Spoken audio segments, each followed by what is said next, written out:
Amigas, amigos de Ultimátum MX, ¿cómo están? Muy buenas tardes. Es para mí un gran honor tener en nuestro estudio este miércoles a un chapaneco, hijo de un gran hombre, un gran señorón, don Juan Esteban Gutiérrez, mejor conocido como el Tigre, y es también Juan Esteban Gutiérrez.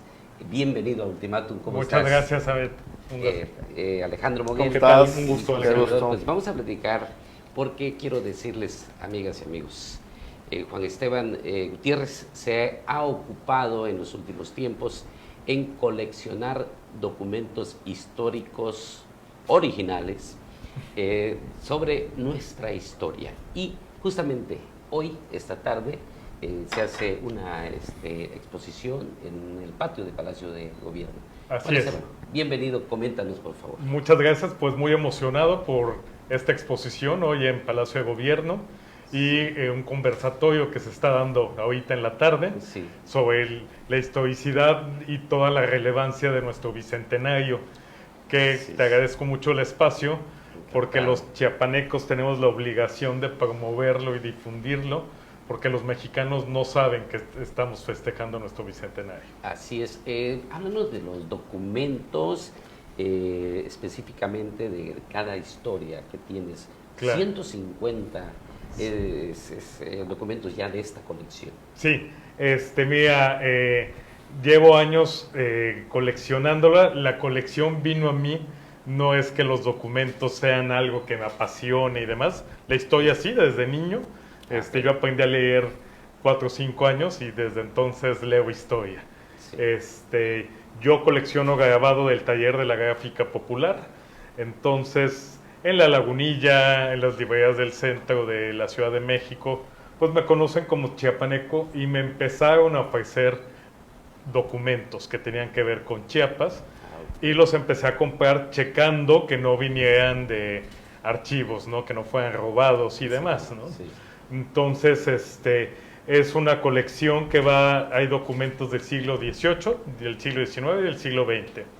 Del siglo XVIII son documentos firmados por virreyes, hay un par firmados por el rey de España, los del rey de España y los que vienen directamente de España, bueno, del reino de España en ese momento, los compré porque hablan de la protección del reino a los indígenas, las alcabalas, la parte fiscal de cómo protegían esto, y me encanta esta parte de la historia porque dicen que la historia sirve para no cometer 2 veces el mismo error, y el siglo XIX nos dividió muchísimo, ¿no? Liberales y conservadores, y todo parece indicar que hacia allá vamos, ¿no? Ahorita en pleno siglo XXI. Entonces, para mí, el ir adquiriendo todos estos documentos es no volvamos a caer en los errores del siglo XIX. Entonces, son alrededor de 15 documentos firmados por diferentes virreyes. Para mí, los más importantes son 2 documentos del virrey Calleja. El documento donde da a conocer la Cortes de Cádiz, que hubo un chiapaneco, Mariano Cordero, que participó en la Corte de Cádiz, y otro donde se deroga el Instituto de las Indias, ¿no? Entonces, para mí estos 2 documentos hablan y detonan la independencia de México.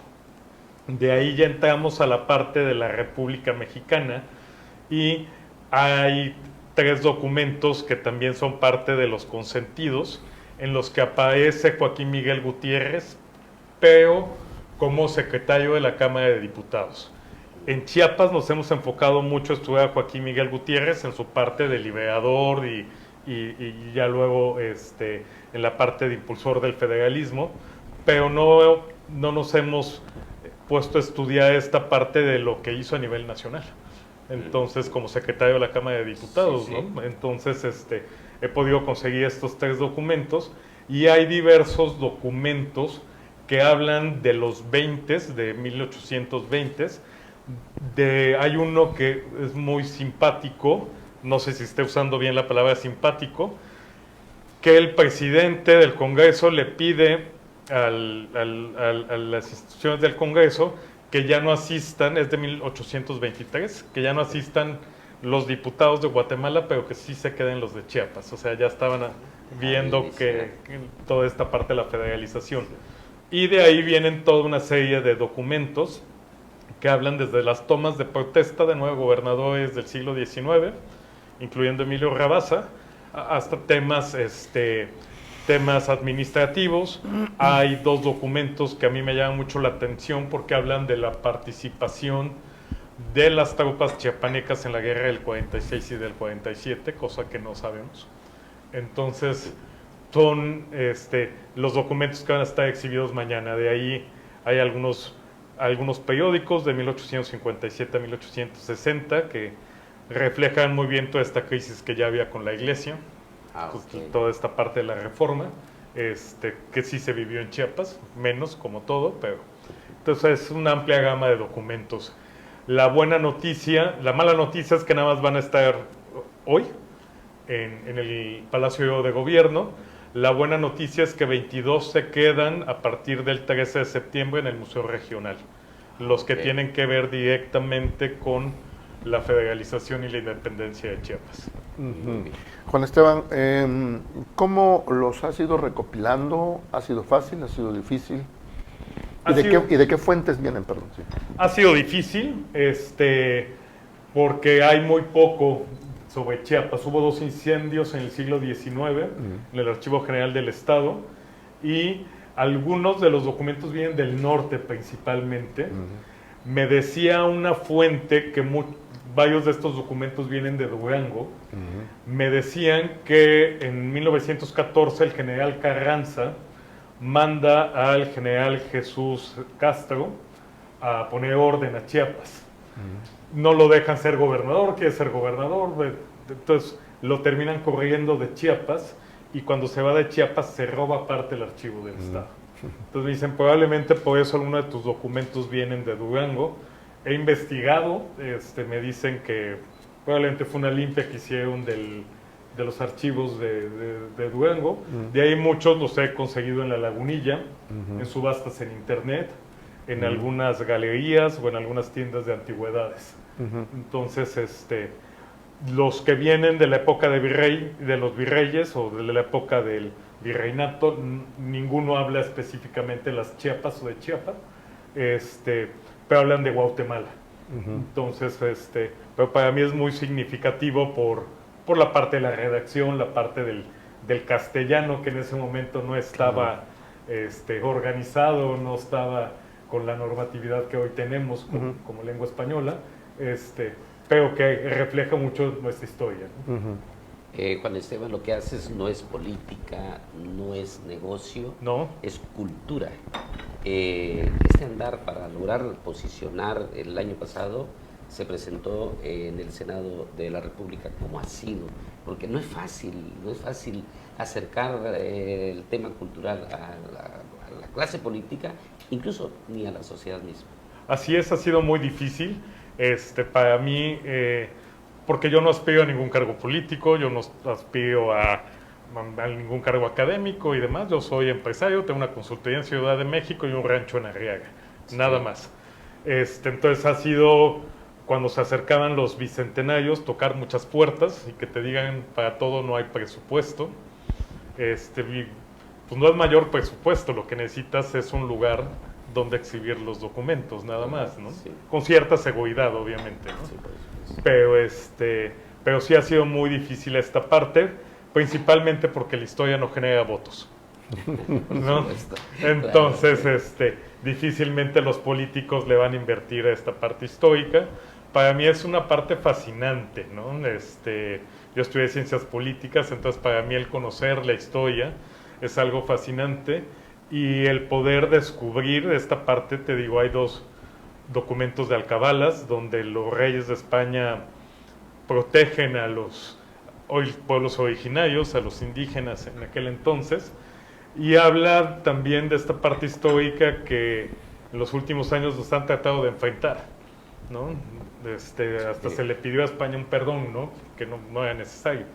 Pero pues ni modo que dejemos de hablar español, ni modo que dejemos de cocinar arroz o algo. O sea, no nos podemos divorciar de nuestro pasado, no nos podemos divorciar. Hay tantas cosas que estar orgullosos de, por así llamarlo, de nuestro padre Cortés y de nuestra madre Malinche, ¿no?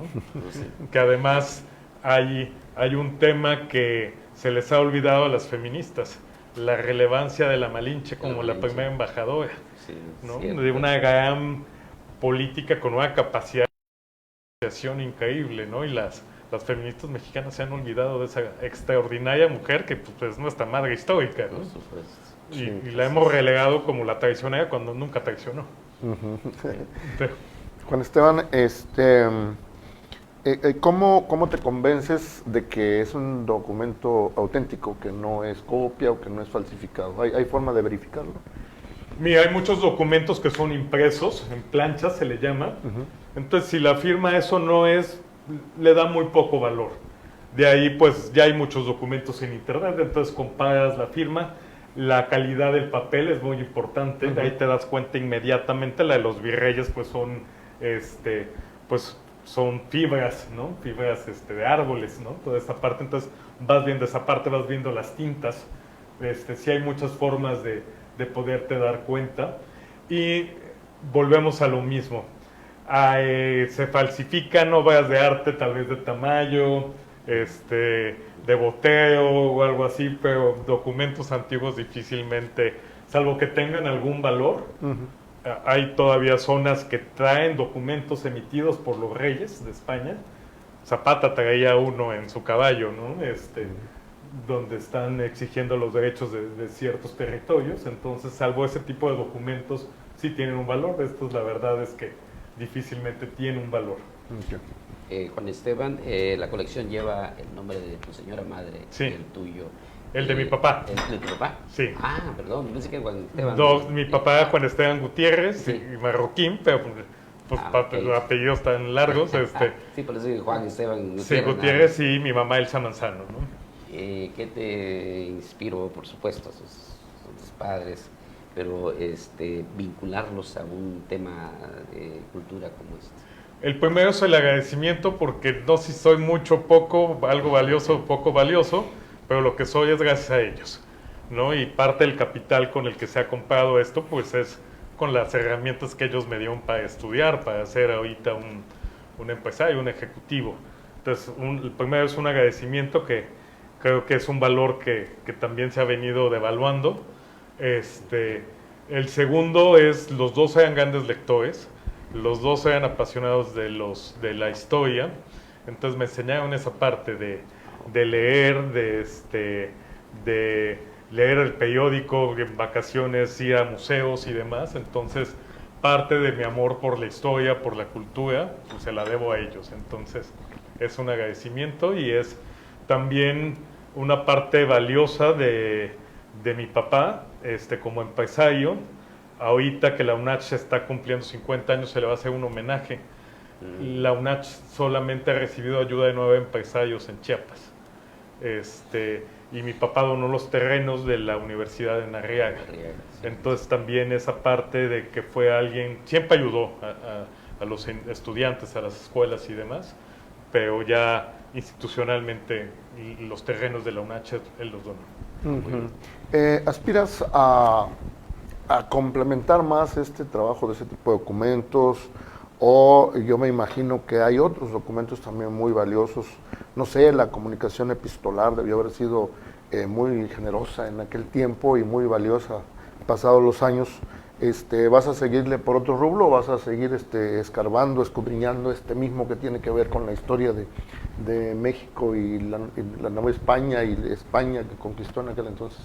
Me tengo que enfocar nada más a Chiapas porque necesitas el capital del ingeniero Slim para enfocarte a algo que es universal, ¿no? Sí. Entonces es nada más enfocarme a Chiapas.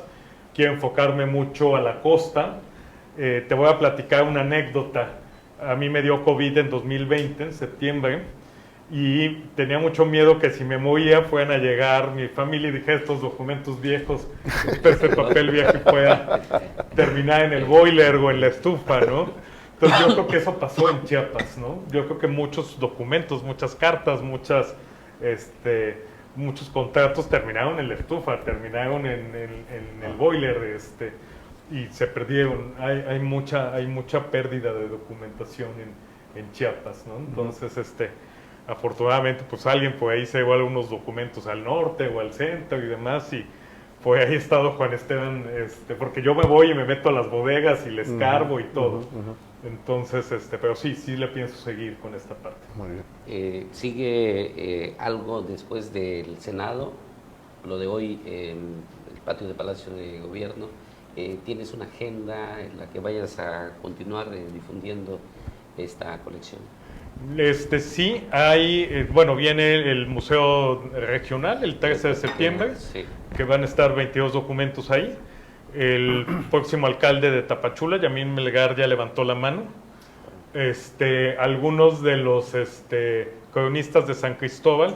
Fíjate que si tienen oportunidad de ir al rato a la exposición, algo que me encanta de los documentos, los que tienen las firmas de los gobernadores de Chiapas, el documento más antiguo es de 1826 por Diego de Lara y firma todavía como Dios y Patria, ¿no? La leyenda final. Y tú vas viendo cómo van cambiando las leyendas conforme a la situación histórica de México. En los 60s firmaban Reforma y Libertad, y así fueron cambiando. En nuestra época todos los documentos eran sufragio efectivo, no reelección, ¿no? Claro. Pero aquí en estos documentos, las firmas de los gobernadores, todos en San Cristóbal.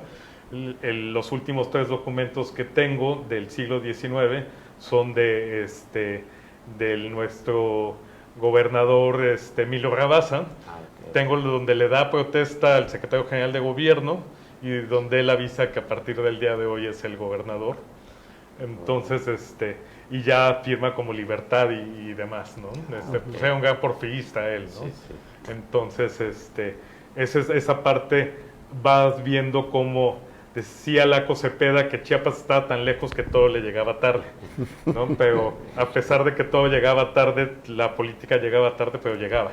Entonces vas viendo que se refleja en la documentación la historia nacional. Ok, y hace un ratito dijiste que considerabas algunos documentos más importantes, pero si recuerdas, ¿cuál es el más antiguo de los que tienes en Es colección? uno del virrey, 1782. Ay, se me fue la calle que está en la Secretaría de Gobernación, se me fue el nombre del virrey, pero es 1782, 1783, y habla de un terremoto en Guatemala. Ah, ok. Sí. No. Muy bien, estamos a tiempo, en unas horas es Sí. la exposición, entendemos que va a estar el gobernador del estado, Rutilio Sí. Escandón. Pues si puedes invitar a nuestros seguidores, ¿y qué le dices básicamente a los jóvenes, a los chiapanecos en este mes patrio? Y bueno, estamos celebrando el bicentenario. Yo creo que se ha puesto muy de moda en la juventud y en los que no estamos tan jóvenes, las series.